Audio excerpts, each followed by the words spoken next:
All right, let's see if you guys remember this. Exercise 5C. All of you should know the first two, so let's test. Who can I pick on? All right, Alex, first one. A to the power of m times a to the power of n is equal to? That is correct. Very good. Next one, index law number 2. Who have I picked? Xavier.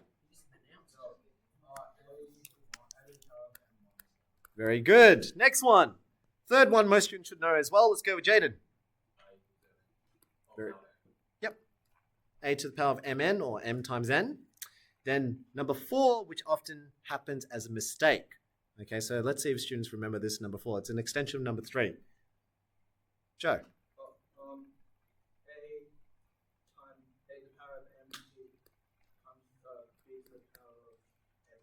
Very good. So this means that the power you do multiply to both.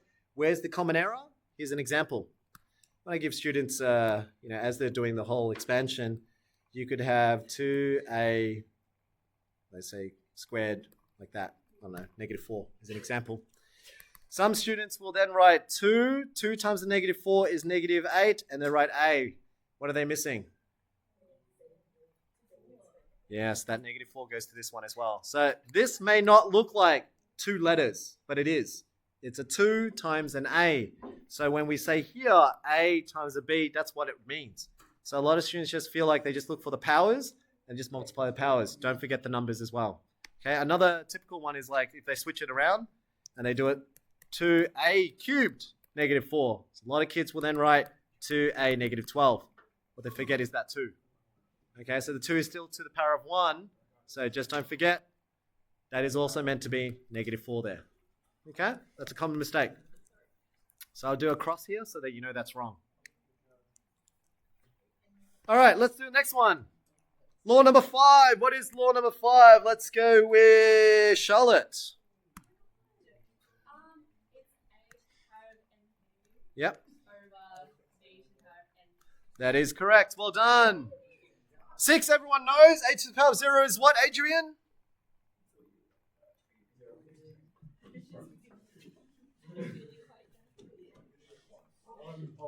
I thought you were joking. Sorry. A to the power of 0 is 1. Anything to the power of 0 is 1. The logic to it, if you use rule number 2, it's like 3 cubed divided by 3 cubed.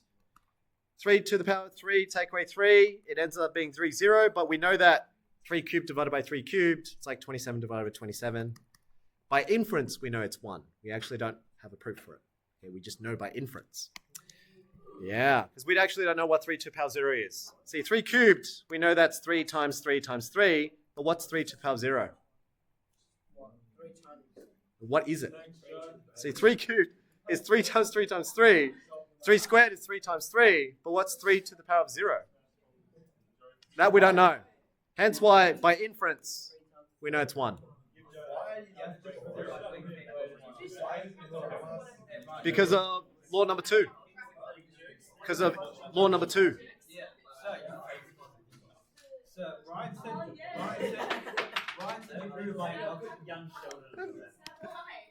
Could be. You can search it up. All right, last two. Shh. Boys, can we not throw things around? Especially whatever you threw before. All right. Index law number 7.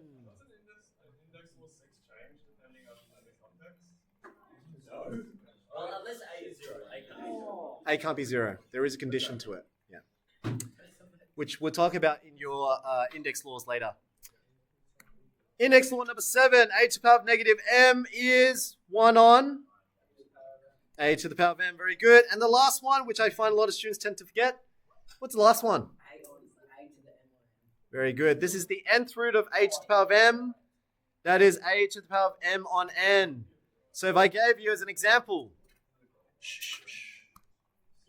if I said the 7th root of 3 cubed, that is the same thing as saying 3 to the power of 3 on 7. Okay? So that last one is often the one that I find I need to revise students on, with like surds and how to simplify surds. That's where the last one comes in. But the rest, most of you should know the first 4. Okay, or at least first 3 plus 6. Okay? Let's do some examples. Let's do, you know what? I'll do just two. I want you to have a go with this one because you guys have the skills to now look at this one and see if you can simplify that. But the other one I want to teach is this one. And then we'll stop today. Thanks, team. The reason why I want to show this one is because it's a typical exam question. So just learning how to solve this problem and this one, these two are the same thing. If you can learn how to solve that, that's helpful for exam 1, question 3 or something like that. Okay? Well, I'll have a go with this one first. Example 1, I'm going to give you, how long should you take? I'd say shouldn't take more than 4 minutes. Should be less than that, but let's give it 4 minutes. Have a go with this one. I want you to simplify x squared plus y squared over x to the power of negative 2 plus y to the power of negative 2. All right, it's recording. Here. So, a couple of misconceptions. So just to iron it out, because this is a plus, when it's plus, you can't just do this divided by this and use rule number 2. Okay, so that only works if it was times. If it was x squared times y squared over x negative 2 times y negative 2, then yes, you can split it up and write x squared over x negative 2 times y2 over y negative 2. Then that's why you can split it and then use your rule. So that's why, in that case, yes, you would have ended up with x4 and y4 there. Okay, if you went through that approach. So that's already no, because that's a plus. So this step is gone. Okay. Another misconception, rule number 7. Yes, we say that you can flip this. And a lot of students do this, especially when it's times again. So if I gave you x squared, y squared, and the bottom was x negative 2, y negative 2. So notice there's no plus. Yes, what you've done in the past is that you're used to bringing this to the top. Okay, because and there's a mathematics behind why that works as well. But you end up with x squared times x squared, and then y squared times y squared. And again, you end up with x4, y4. Would be correct if it was not a plus. Okay, the plus is a problem. Every time you got a plus minus, it's always a problem. So, if none of this is working, then what can we do? The first step that Ryan was doing was correct in what he's thinking. It was just the adding that was wrong. So here, we need to change this. That is to say, this numerator is still x squared, y squared. But the denominator, this is equivalent to using rule number 7, 1 on x squared. Right, that's rule number 7. Plus 1 on y squared. When you add fractions, remember, you can only add fractions that are the same type of fraction. Like halves, you've got to add all the halves. So half plus 3 halves, we say it's 4 halves. But the denominators must be the same. So in this case, I can't add these two without them having the same denominator. The only way to make them the same denominator is if you multiply with the same basis. So here, I'm missing an x squared times by x squared times the top by x squared. This one's missing a y squared times by y squared times by y squared on the top. This now changes, which makes a big fraction, by the way. You have still your numerator, x squared plus y squared. What's the denominator now? The denominator is y squared over x squared y squared plus x squared over y squared x squared. Now the denominators are the same. If you want to add them, you can now. You can add them together. Now this is the beauty. Let's add them together. So numerator is still the same. It's still x squared plus y squared. What's the denominator? X squared plus y squared on the top here. It gives you y squared plus x squared over x squared y squared. Now notice I did the color coding. I did the color coding on purpose. Does anyone know how to do a fraction divided by a fraction? How do we do it? That's right, and it matters which one is the fraction. Is the top the fraction or is the fraction the bottom half? It matters. That's why BODMAS matters, where, brackets, which one comes first. In this case, this was a fraction together. So actually, these two come together. Another way of looking at it is you're trying to solve this.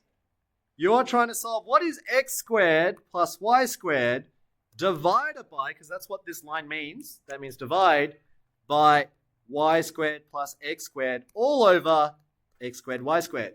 Now, this is more familiar with what you were doing in, your linear algebra. When you divide fractions, do the reciprocal, and that changes to a multiplication. This is x squared plus y squared, technically all over 1. times x squared y squared all over y squared plus x squared. And what do you guys see?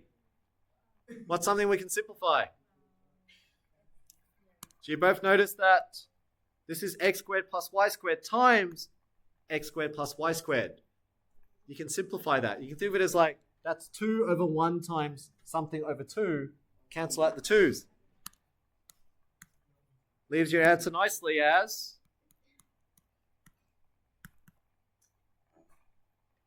How's that? Pretty fun? The fraction on fraction is very typical. This step here, it's very exam-like. So examiners do that a lot. So if you haven't been used to doing that, you should practice doing more of that. That's a very common exam 1 type where they chuck in fraction on fraction. And it could be a fraction with a sign, fraction with a cos, fraction with a log. You have to be used to flipping them around and working with them. Okay, so that's normally exam 1. Cool? All right. Here's the last one for today. This is a typical exam question, but it's in your textbook. What do we do? This is very similar to what I did before in the other exercise that we've done. Go, Rango. Turn it to quadratic. These are always quadratic typical. So when you see something like this, notice that's a 3 to the x. This one, you can split it up. You can write it as 3 to the x squared, because rule number 3 says that if you can multiply them, you can also split them up into the brackets, right? So if you do that, can you see how it's 12 times 3 to the x plus 27? If you just say, let a equal to 3 to the x, you change the whole problem. This becomes a squared minus 12a plus 27, and we can solve that much easier. Factorize a. Whoops, what's going on? All right. Factorize the a. 27 to get a 12 must be 9 and 3. Negative 9, negative 3. Therefore, a is equal to 3 or 9. Am I done? No, because a I made up. Okay, a was not true. It was not there. So you must replace what a was. A was actually 3 to the x. So it could either equal to 3 or 3 to the x could equal to 9. So in that case, yes, you're right. It's 1 or 2. Okay, so we can see by comparison, 3 to the 1, so therefore x is equal to 1. Or, in this case, it could be 3 to the x is 3 squared. Therefore, x is equal to 2. In an exam question, one of them will be negative, and you have to justify. It's a 3-mark question. You have to then say, can't be a negative, because whatever it is, the result cannot be a negative. So that's a typical exam question. Okay? All right, team, that's 301. What a session today. We did reflection. We've done ABC-ish. But that's what I want you to have a look at. So C might be a good spot to practice. If your sketching's not good, A and B. C is algebra. Okay, so you need to work on your indices. That's essentially what the idea is. I'm going to start the video, and then I'll come around.